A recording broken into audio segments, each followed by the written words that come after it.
बिस्मिल्लाहिर्रहमानिर्रहीम। हमारी आज की वीडियो दरूद इब्राहीमी के बारे में है। वैसे तो तमाम दरूद अफजल और बाकमाल हैं, लेकिन सबसे अहम बात यह है कि दरूद शरीफ पढ़ने वाला दरूद को कैसे पढ़ता है।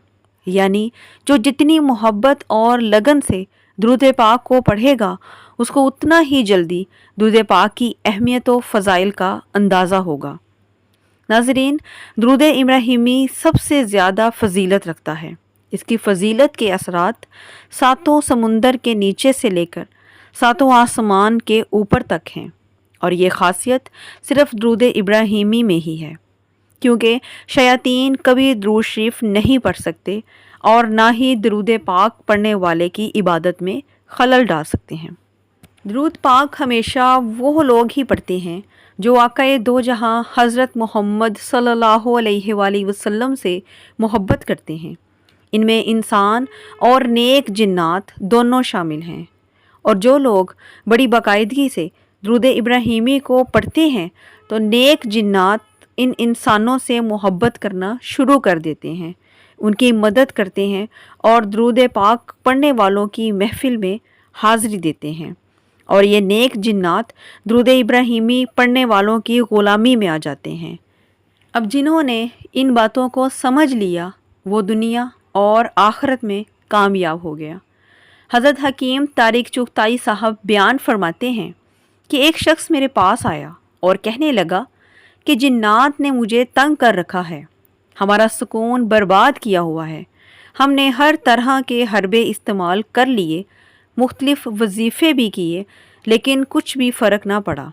तो जनाब आली मेरे लिए दुआ करें, मैंने सुना है कि आप जो दुआ करते हैं कबूल होती है।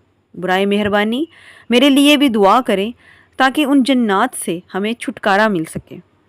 तो चुगताई साहब ने जवाब दिया कि मैं मानता हूँ कि आपने बहुत से अमल और वज़ाइफ़ किए होंगे, लेकिन आज से आप मेरी एक बात पर अमल करें, वो ये कि सिर्फ़ और सिर्फ दरूद इब्राहीमी का विर्द शुरू कर दें।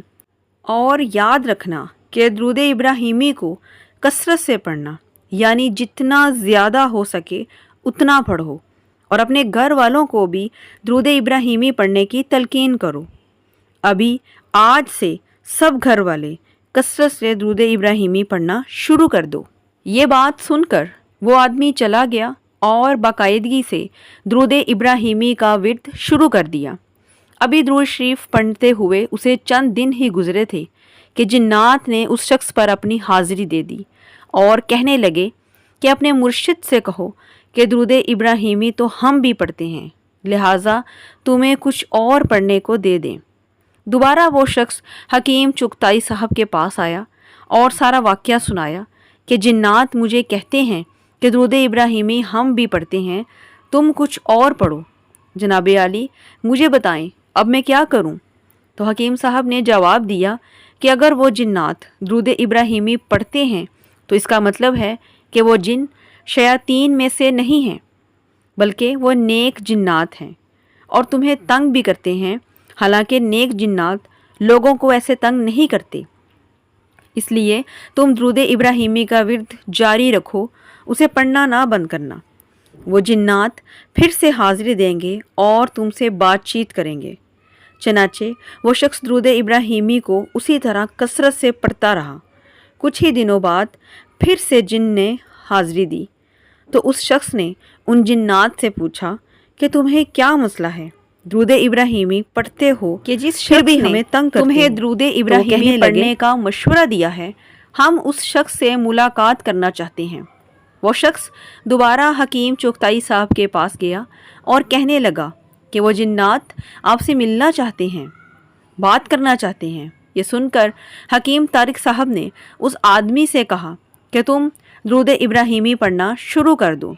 जैसे ही उस आदमी ने दरूद पढ़ना शुरू किया तो कुछ ही वक्त में उस आदमी की आवाज़ बदल गई, उसकी आंखें सुर्ख हो गईं और आंखें पीछे को उलट गईं।